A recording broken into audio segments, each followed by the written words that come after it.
Now, The Hunt Palmer Show. Waiting to rise again. You're listening to The Hunt Palmer Show. Brought to you by Corks, Cajun fried fish and shrimp on 104.5 ESPN Baton Rouge. This is the moment you've all been waiting for. Locking down the middle of the day. Live from the Raising Cane studio. This is Hunt Palmer.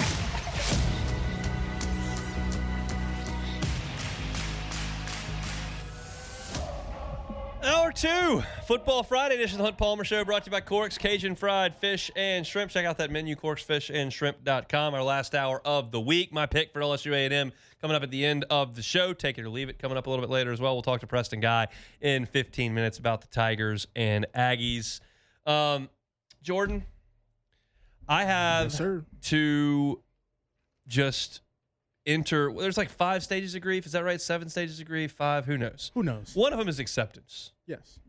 And I have to come to that conclusion. Like every single Friday I come here and I tell you, like, this is the week we're turning around the picks. We're going to get the picks. We're going to nail them. Great week. And every week I suck worse than the last week. Yeah. I'm atrocious at this, and it's not going to get any better. I'm not going to turn this season around. It's going to be bad. I am 26-40 against the spread. It's an embarrassment. Thankfully, I've wagered $0 on these games. That's the best part about it right there. Therefore, I'm even. Yeah. But it's embarrassing. It's embarrassing to come up here every single Friday and every single Monday and reveal to you that I've had another losing week. 2-5 last week, 2-4 the week before that. Ooh. I have only had 2 winning weeks all year. I had a 3-2 week in week 6, and then I had a 6-5 week to open the season.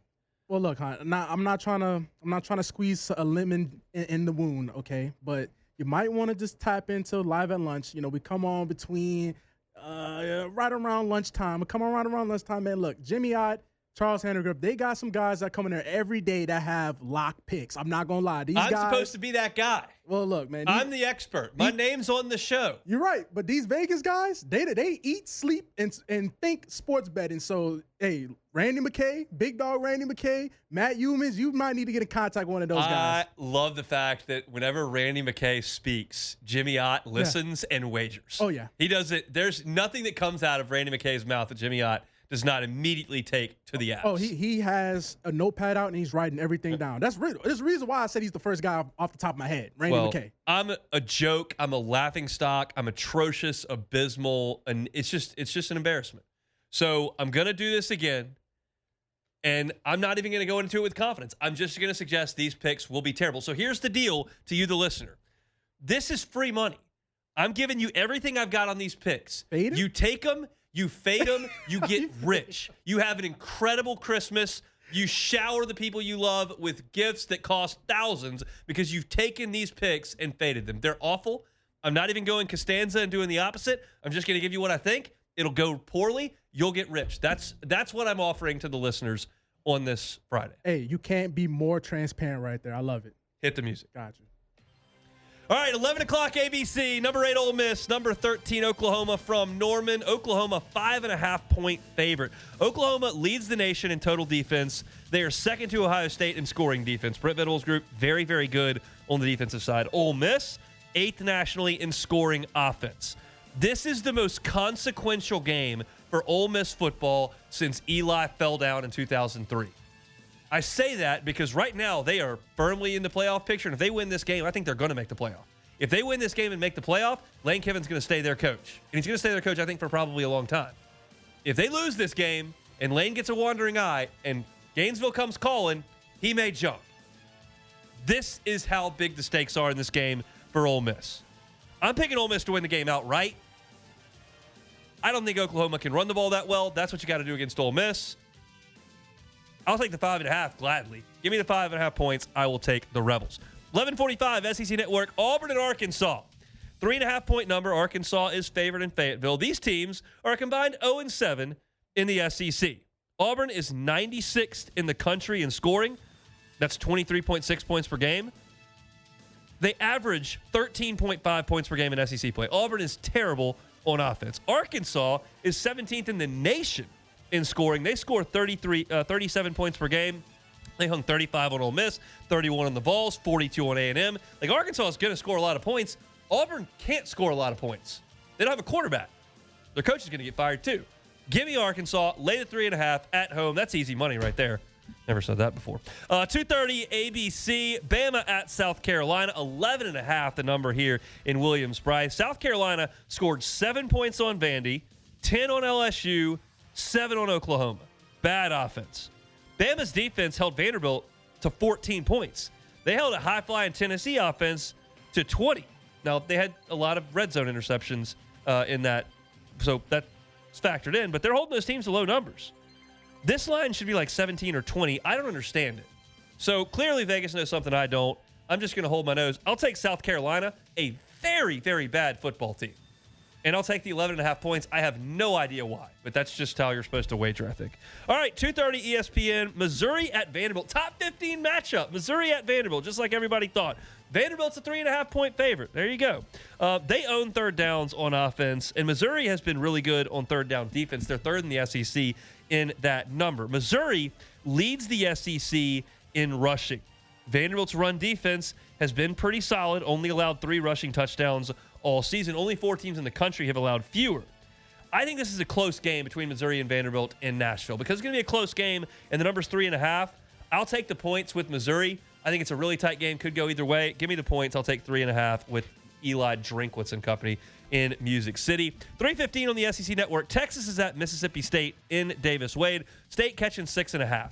Mississippi State has lost 15 straight SEC games, and Texas cannot score. Something's got to give here. The concerning number for Mississippi State is their rushing defense. They're 14th in the SEC in running defense. A&M ran for 299 yards on Mississippi State. Texas has got to run the ball. I think they will. And I think they'll score enough points somehow, some way to win the game. Give me the Horns minus the 6.5 in Starkville. And then the nightcap, 6:45, opposite LSU and A&M. It's the Tennessee Volunteers at Kentucky, the big grocery store. It is a 8.5-point number. Kentucky getting those points at home. Vols, worst pass defense in the SEC. Kentucky, second worst pass offense in the SEC. Only Army and UMass have fewer passing touchdowns than Kentucky this year. I think there's going to be a lot of orange in the big grocery store. I think the Kentucky fans are on to basketball, and they're done with Mark Stoops. I will take the Vols in a bounce-back spot, coming from Tuscaloosa, going on the road again. I will lay that 8.5 points with a road favorite and the Tennessee Vols. Those are my picks that are sure to lose. Yeah, I mean, the odds are against you. The odds are very against you. The odds are 50-50. That's what the odds are, and I can't even get close to 50-50. I will say that Bama South Carolina game, it's got stinky written all over it. Stinky. It's stinky got written all over it. And I know it sounds crazy after we just saw what South Carolina did against LSU. I kind of like South Carolina, at least the cover. They're at least the atrocious. cover. I know they're awful, terrible. Awful football team. But no good players. Lenore Sellers, no other ones. It's Lenore Sellers and friends. You know, that's about it they have. But I just feel like Bama is due. I don't know where they're due, but they're due some type of way. That Florida State game, cool. But they're due one time in SEC. I just think this might be the one. Here's the deal, people. If you're looking to buy a Genesis from Genesis Baton Rouge for Christmas, you're looking for some extra scratch, you fade these. Ole Miss catching 5.5. Arkansas laying 3.5. South Carolina catching 11.5. Missouri catching 3.5. Texas laying 6.5. And the Tennessee Vols laying 8.5. Those are my picks. How many games is that? 1, 2, 3, 4, 5, 6. That is sure to go 2-4. 2-4. So make big wagers, make it count, because you're only going to win 2 units on that. Hey, look, and if you fade that, like you say, get your new Genesis. I was good last year. I was 500. This year, atrocious. Let's make this therapy. What do you feel like the issue is this year? I'm an idiot. Well, I think that's the issue. Well, I mean, you can't. Well, it's got to be something. Fix. It's got to be something deep. I could take Keller, who's 8 months old, yes, and get him to point to one side or the other, and he would do better than my record at this point of 26-40. He can't even talk. You kind of do got to switch it up now. So I can see. I tried. Did the Costanza picks a couple of weeks ago. It was a disaster. Oh, Lord. Well, look, man. At this point, like you said, just put the baby down, put 2 logos, and whichever side the baby crawls to. That may be next. Next week at this time slot, I may take the 8-month-old, plop him on the table, and have him pick. Yeah. That may be what happens. And then watch. That would be your best week right there. Just because we're speaking it into existence, that's your best week right there. That's your SEC picks against the spread. We'll talk to Preston Guy, Tigers and Aggies coming up next. The Hunt Palmer Show. Highland Insurance Group, HighlandIG.com is the website. Jonathan Carbo and his team, just phenomenal folks to work with, and they can help you with a captive. If you're a sizable business, spending a lot on premium, and your broker has not introduced a captive to you, maybe your broker is not capable, doesn't understand how that works. It's possible. Not everybody's got access to them, but the Highland Insurance Group does, and it can be an absolute game changer to your bottom line from an insurance perspective. You got to have good loss history, got to have good risk management, got to have sizable premium. But if you check those boxes, the Highland Insurance Group is happy to discuss a captive with you. So call Jonathan Carbo, reach out online at HighlandIG.com, say, hey, we're hurting on insurance renewal. We'd like to really explore a potential game changer for us in a captive. They handle them every single day at the Highland Insurance Group, and they're happy to do that for you. They're here in Baton Rouge, as I mentioned. They can help you out statewide. Check them out online at HighlandIG.com. It's the Highland Insurance Group. You can find them online at HighlandIG.com. You're listening to The Hunt Palmer Show, brought to you by Quirks, Cajun fried fish and shrimp.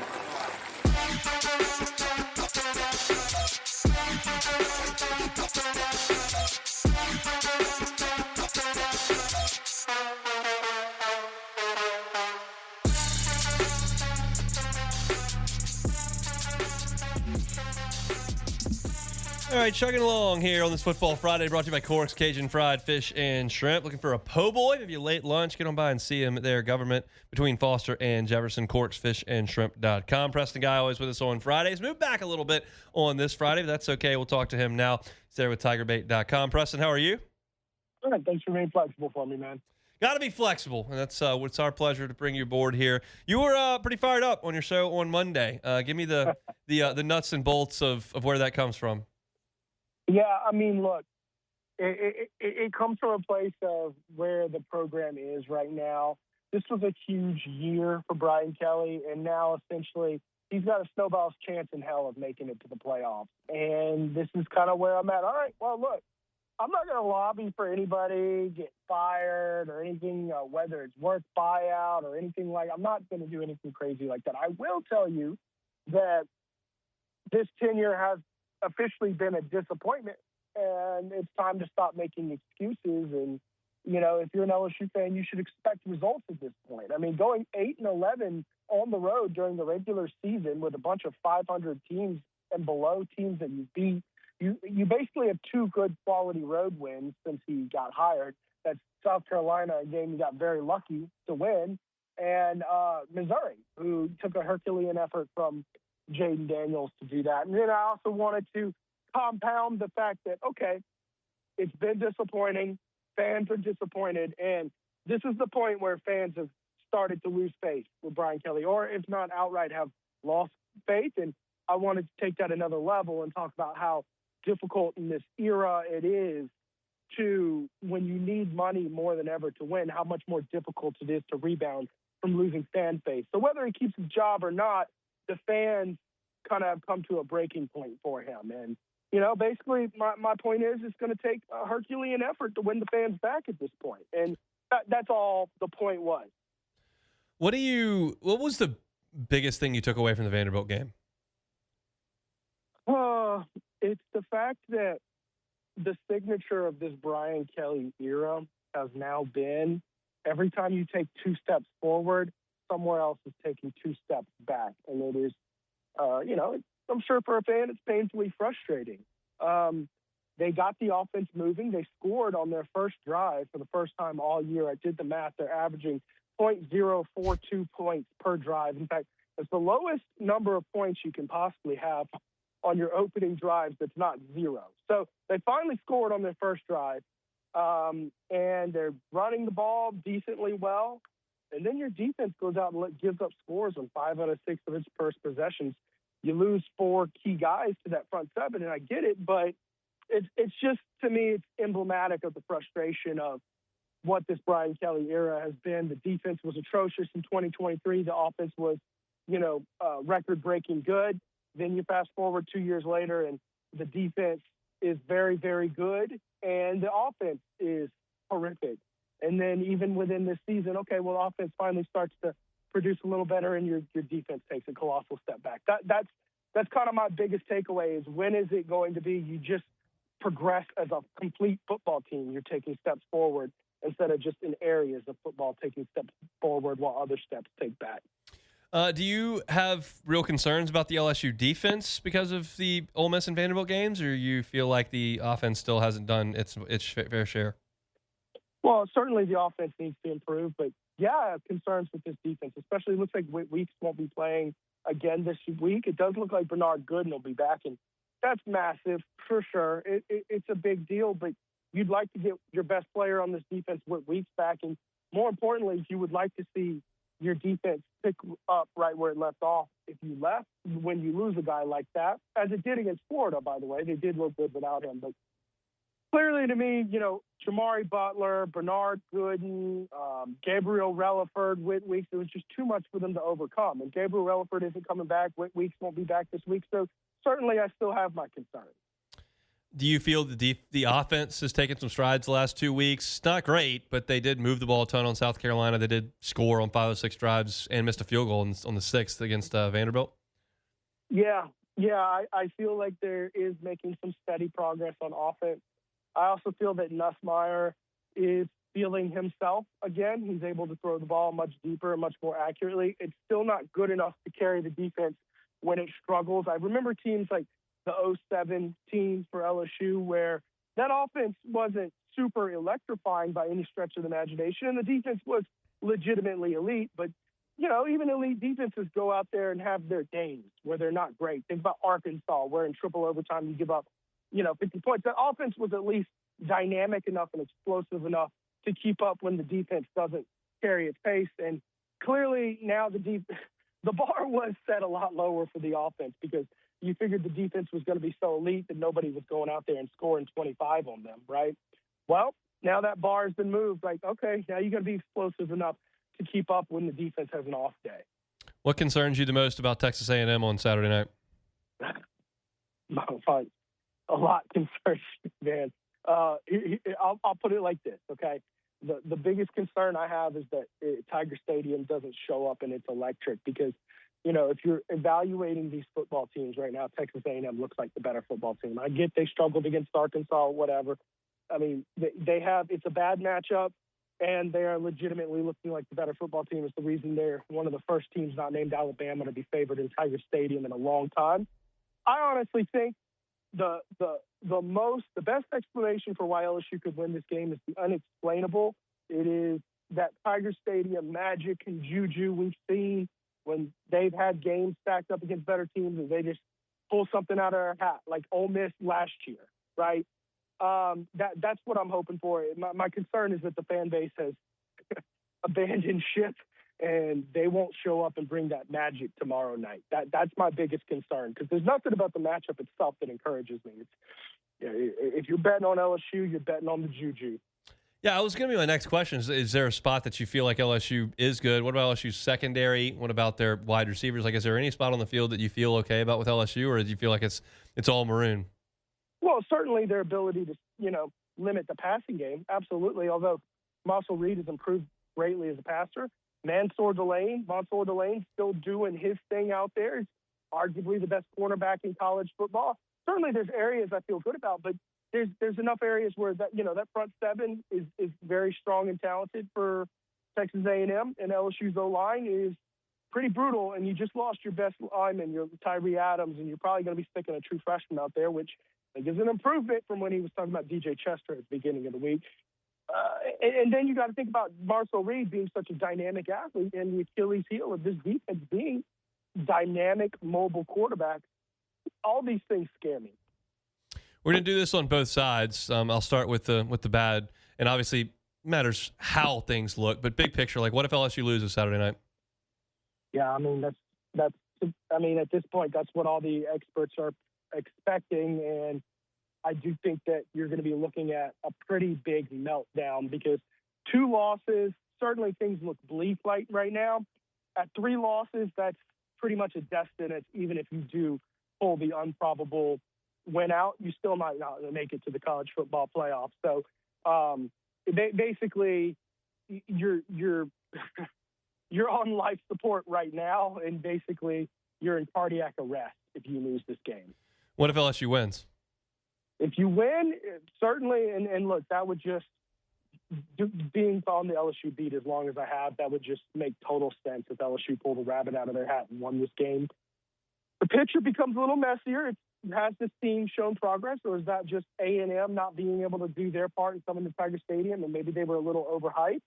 And time will tell. You have a daunting task ahead of you. Basically, you still need to win out to do it, and that includes road trips at Oklahoma and at Alabama, two games that you will not be favored in. And if I rip off that list of 8 wins that Brian Kelly has ripped off on the road during the regular season, nothing about that is going to inspire confidence to make you think that he can pull off 2 straight wins against high-quality SEC opponents on the road when in 4 years he's 8-11. So that's kind of where you're at. You're alive, but it's a daunting task still. All right, how do you think it goes on Saturday night? Yeah, look, man, I've got a vibe on this one. This is either a blowout for Texas A&M or LSU is going to find a way to win the game. Kind of think like Ole Miss 2014 when they came, 2014 when they came in. It was number 3 team in the country, and it's like, even though a lot of people were picking LSU to win that game, I mean, it was like Ole Miss was undefeated and doing their thing. So, yeah, I think LSU finds a way to win this one, or it's just going to be a blowout. I hate to go with the dual prediction there, but that's just what my gut's telling me. All right. Well, we'll see how things go. We'll see you in the press box on Saturday night. We'll talk next week. All right, see you then, Hunt. He's Preston Guy, tigerbait.com for all of his content. It's an interesting feeling. I put so much on that LSU Vanderbilt game. As I said back last week, if LSU could just find somehow, some way to beat Vanderbilt by 1 point, you were going to set up just a monster environment on a Saturday night in Death Valley. And now you've lost the game. The fan base is cranky, and the weather forecast is iffy. Like, it flips so quickly in this sport. I wrote this in a column today at louisianasports.net, which you can read for free there. It's just, this is the most unforgiving sport we have in American sport that I can think of. I mean, you have a bad April in SEC baseball. Like, it's not that big a deal. You can recover from it. You have a bad January in college basketball. Like, you can recover from that. If a team goes into a swoon in June in the MLB, like, they can come out on the other side of that. You have a tough stretch in December in the NBA. It's fine. You can bounce back in the spring. Got a tough, first week 4, 5, 6, you're not very good in the NFL. That's okay. You can recover from it. You can't recover in college football. You have to be good start to finish. You get a couple of hiccups now because of the new expanded playoff, but it's not very forgiving. And that's where LSU finds itself. Like, things switch so quickly in this sport that it can change the outlook of a game in a major way just over the course of 3 hours. And that's what you kind of got on Saturday night. So we'll see what kind of crowd shows up inside Tiger Stadium. I'm anxious about it. I talked about that earlier in the week, but we won't know until we get in there. All right, we got 2 more segments to go. My pick for LSU and Texas A&M coming up a little bit later. We come back. Got some Aggie themed. Take it or leave it. I think you'll enjoy that. We'll do it next. The Hunt Palmer Show. Swing Easy Golf Club in Baton Rouge. SwingEasyGCBR.com is the website. Weekend is here. You want to hit some golf balls, but the rain's coming. It's okay. Never rains inside Swing Easy Golf Club. You've got the controlled environment of those simulators in your personal bay. You can have some friends in there or go by yourself. Hit some balls on the driving range feature where you can see the flight of your ball and the trajectory. You can see your ball speed. You can see your carry distance. You can see that slow-mo club impact, or hang out with some friends. Turn the simulator on one of your favorite famous golf courses and play that for a couple of hours. Turns a 4-hour golf round into a 45-minute golf round. It's quite nice there inside Swing Easy Golf Club. You can get a membership or just stop in and grab a tee time. Go by this weekend. See it. It's a phenomenal place. Awesome experience. I love my time at Swing Easy Golf Club. You will as well. It's there on Segan near Perkins. It's Swing Easy Golf Club online at swingeasygcbr.com. You're listening to The Hunt Palmer Show. Brought to you by Quirks, Cajun fried fish and shrimp.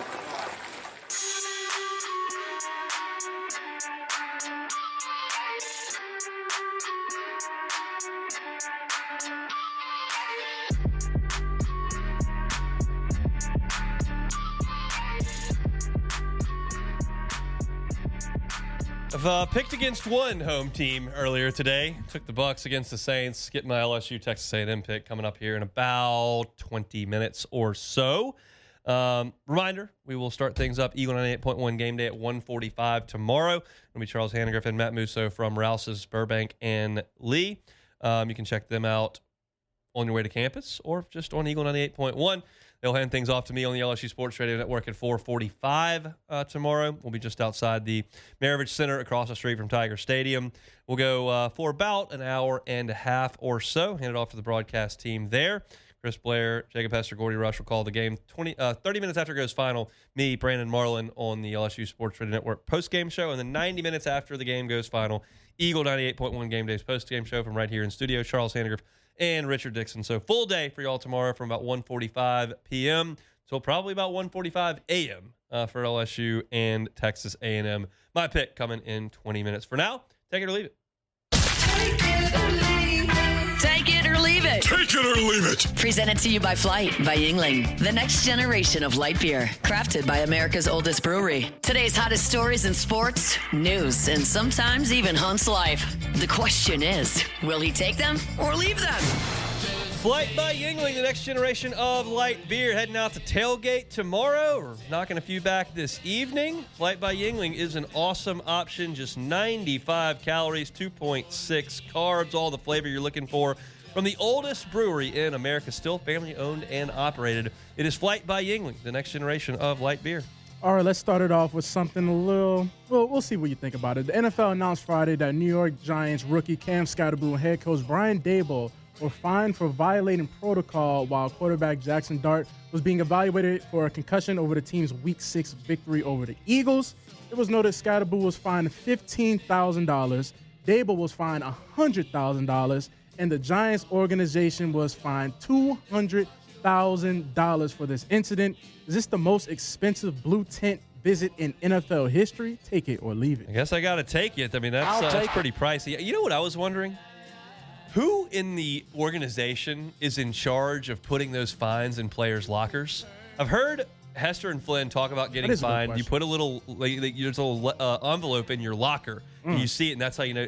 But I don't think, certainly Goodell's not flying around the country dropping those off. They obviously issue them, and somebody with the team has probably got to go in there and do that.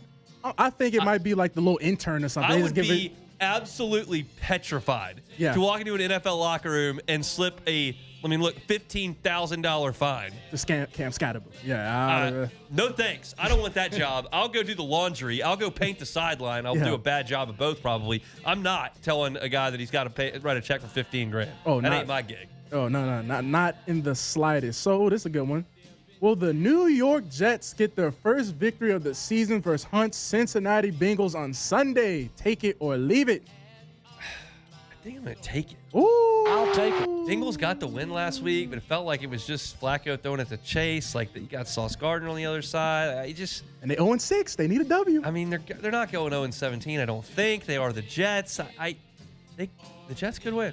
Yeah. I started reading that somebody was saying, well, the Bengals, Joe could come back and they could make a playoff push. Just stop it. They're not making a playoff push with Joe Flacco. No, they're just more entertaining now. Yeah. That's it. Okay, so the Aggie War Hymn, take it or leave it. I'm torn on that. I'll take it. Whoa. Because, I'll take it. Look, I am perfectly willing to admit traditions that I like for teams that I hate. Okay. I'm also willing to tell you when a tradition is stupid. Okay. Here's the deal with the Aggie War Hymn. It is a very cool thing when they lock the arms and start swaying and the whole stadium starts shaking. I've been in Kyle Field 2012 in the press box. When they do the Aggie War Hymn, the press box literally shakes. And that looks really cool. Does it look cool at a wedding when 50 of them do it? No. And the words are pathetic. It's all about Texas. Saw the varsity's horns off. It's all about how we have. It's an inferiority complex. Everything they do So it's a little bro revolves around complex. Texas. Yes, Yeah. but I like the swaying Yeah. in the stadium. So I will, because that's the most important piece of it, and most people don't even know what the words are. Yeah. I will go ahead and take it. So visually wise, you like the visuals. Yes. But other than that, no. Okay, so the A&M band, take it or leave it. Take it. Their band I'll take it. is incredible. Oh. If you have never seen the Aggie band do their step-by-step, the first time I saw it, A&M played in the Independence Bowl in Shreveport when I was a kid. Yeah. And we literally stayed in our seat for halftime. They're all in lockstep, and then they start going opposite directions, and it's visually stimulating to see how cool their marching is. Their band is awesome. I will take that for sure. Okay, so staying on A&M, the Midnight Yell, take it or leave it. I'll leave this. Thank This is you. stupid. Leave it alone. The Midnight Yell is stupid. Okay, I was a little worried where you was The whole going. Okay. just even take the yell leaders out of it, which everyone knows are a punchline. Dig 'em, Axe. The jokes are awful. Like, take that even out of it, which is the worst part.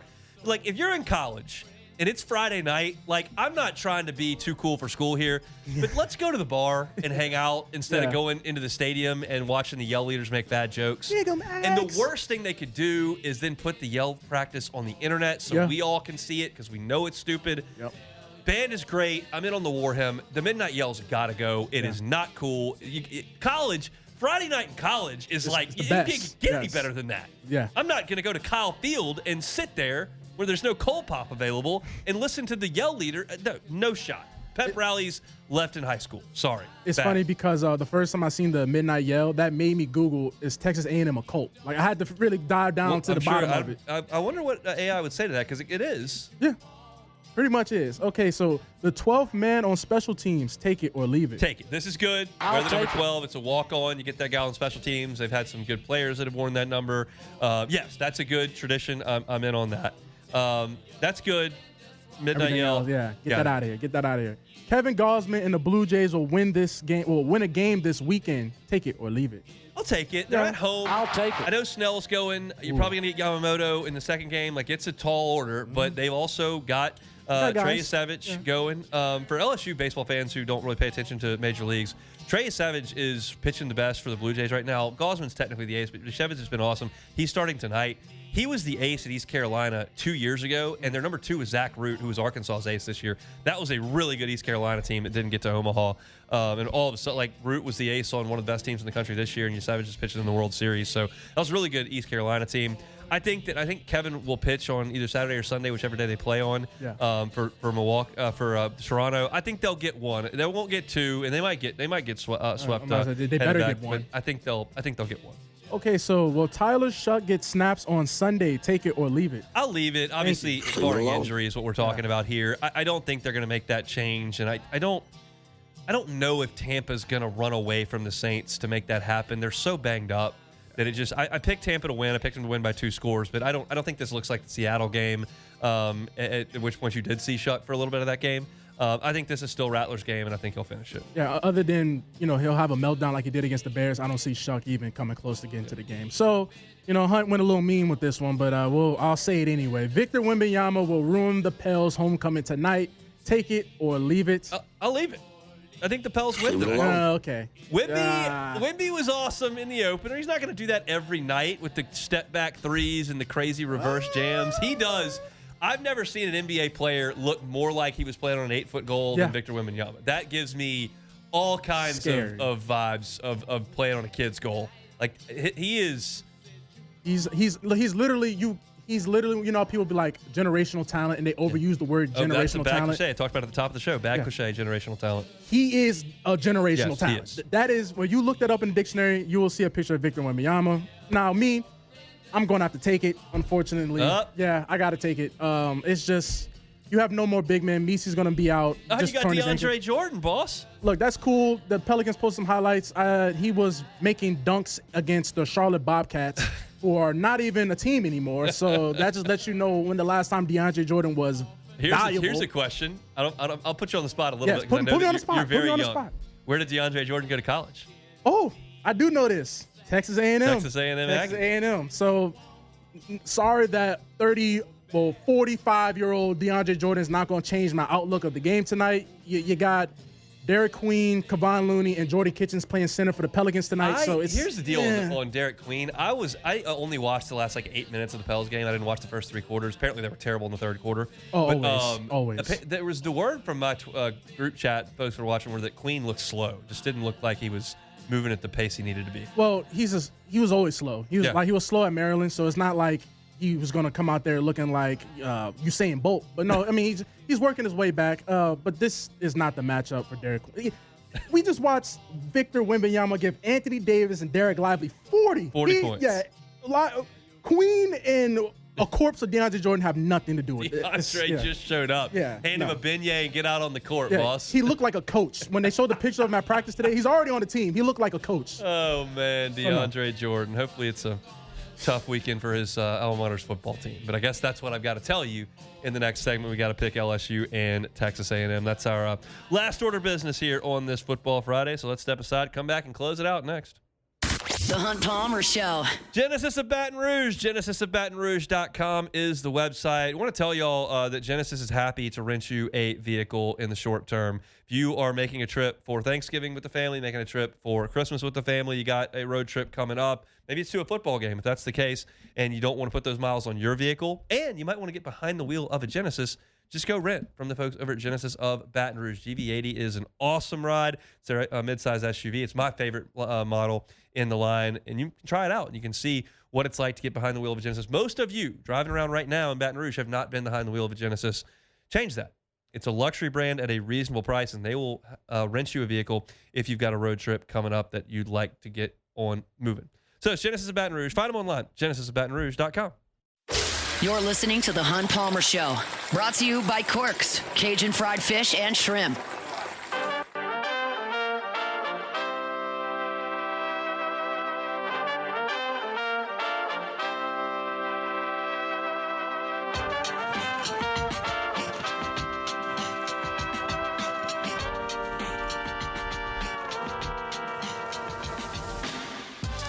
Football Fridays on 104.5 ESPN Baton Rouge, live and local all day long. It starts with Off the Bench, 7 o'clock to 10 a.m. from Rouse's, Burbank, and Lee. They hand things off to the crew at Rufino's. They're live at lunch from 10 to 1 o'clock. I'm here 1 to 3. Matt, 3 to 6 on AFR. He'll be at Don Juan Cigar Bar today. Then we'll have Cade Wassan with Louisiana Prep Preview, 6 o'clock, running up to 6:45, Catholic High pregame and kickoff. So until about 9 o'clock from 7 a.m., we are live and local on Football Fridays here on 104.5 ESPN Baton Rouge. Thank you all for making us part of your Fridays. It's a gorgeous one here in the capital city. Hope you're out there enjoying it. If you're not done with the work week yet, we will get you to the finish line. If your time is up, enjoy it out here in South Louisiana before that wet weather comes in later on this weekend.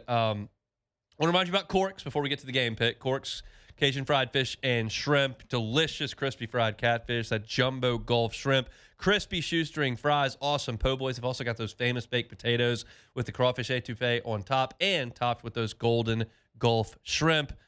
Got your hush puppies, got your coleslaw, got all the sauces your heart desires. They've got your cocktail, your tartar. The Cork sauce is A+. If you're looking to feed a tailgate, looking to feed a watch party, Corks, happy to help you with bulk orders. Just give them a little bit of notice, and they are happy to assist you in that way. The entire menu is online at corksfishandshrimp.com. All right, we really have, I have over the last 3 days analyzed this game from every angle I can find.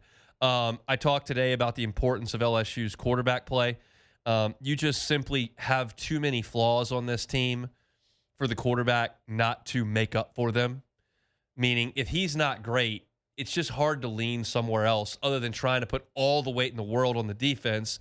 And sometimes they show up at Clemson or against Florida, a team that doesn't have a very good offense. But A&M just is balanced. A&M threw for 300 on Notre Dame. They ran for 200 on Arkansas and Auburn. They've just got multiple ways to beat you. They can hit you with the big play. Craver's been awesome at that. There's just a lot of ways that A&M can beat you. So for Garrett Nussmeier, if he throws 2 interceptions in this game or is inaccurate on third downs, you're not going to lean on the running game to go beat Texas A&M. And then you're asking too much of the defense. So Garrett Nussmeier's got to be very, very good. I think the most intriguing aspect of this game, especially from a talent perspective, is on the perimeter when Texas A&M has the football. Casey Concepcion and Mario Craver are 2 of the best wide receivers in college football. They have been sensational this year for Texas A&M. You're talking about a couple of guys who have just lit it up on third downs, who have lit it up getting touchdowns. Craver leads the SEC in receiving yards per game at just a shade under 100. Concepcion is second in the SEC in touchdown catches. He's got 6 of those. The Aggies get a lot of 20-yard passes. They're third in the Southeastern Conference with 19 big play passes on the season. Well, LSU, you got to step up. That's Mansour Delane. That's P.J. Woodland, who's playing really good football right now. That's DJ Pickett, who's getting better and better each week. Does Colin Klein and then Marcel Reed decide, hey, we don't care that you got Mansour Delane over there. We trust our guys. We're going. Do they take that approach? Or do they do what Lane Kiffin said 2 weeks ago and say, hey, we know Delane's as good as it gets. We're going to go elsewhere. Y'all remember how often they threw at Woodland, how often they threw at Pickett? They got some pass interference calls. They hit some plays. Now, Woodland made one coming back, but they decided they were going to go with those two guys. I am very curious what Colin Klein and Marcel Reed decide to do from that perspective, because that'll tell me a lot about where they are from a game plan perspective. I mentioned at the top of the show today, Texas A&M has a very, very, very veteran offensive line. LSU has a very, very veteran defensive line. LSU has to rise to that occasion. You're getting Bernard Gooden back, it feels like. You're getting Jamari Butler back. You've still got Peyton and Pyburn and Guillory and Bro and McKinley. You've got numbers. I realize you'd like to have Whit Weeks back there, but you have to hold your own at the point of attack. My point with this LSU defense is if you can limit the run game. They made Clemson quit trying to run it. They made Florida quit trying to run it. Those are worse teams than A&M, but they held their own there. And Florida's got a veteran offensive line. But if you can put the game in Marcel Reed's hand where he's got to go against those LSU DBs, I think that gives you a shot. But if you allow A&M to just hand the ball off to Reuben Owens and let him go and run, like, they won't turn anything else. They'll get to the read option game. You saw it in the second half last year against LSU. They're happy to do that. Offensively for LSU, a lot's going to be made of the offensive front. I am very excited that they're giving Carius Curran the opportunity to play left tackle. I know what you've got in DJ Chester at left tackle. I know what you've got in Weston Davis at right tackle. Curran is an option, and he's got to be. So you turn him loose at left tackle. You understand there may be a stake here and there, but the crowd's not going to get to him because it's not going to be that loud when LSU's got the football. And Brian Kelly said when Curran got that opportunity to play in Oxford when Weston Davis got hurt pregame in that freak accident that he did some really good things. Now, he made some errors, but he did some really good things. LSU's going to try to run the ball. You're going to see more Harlan Berry. You're going to see Caden Durham. You're going to see Jawan Johnson. But Nussmeier's the guy that's got to make some plays. They have created open men down the field the last few games. They did it against Ole Miss, and he underthrew Hilton. They did it against South Carolina. Hilton dropped it. That play is probably going to be there at some point.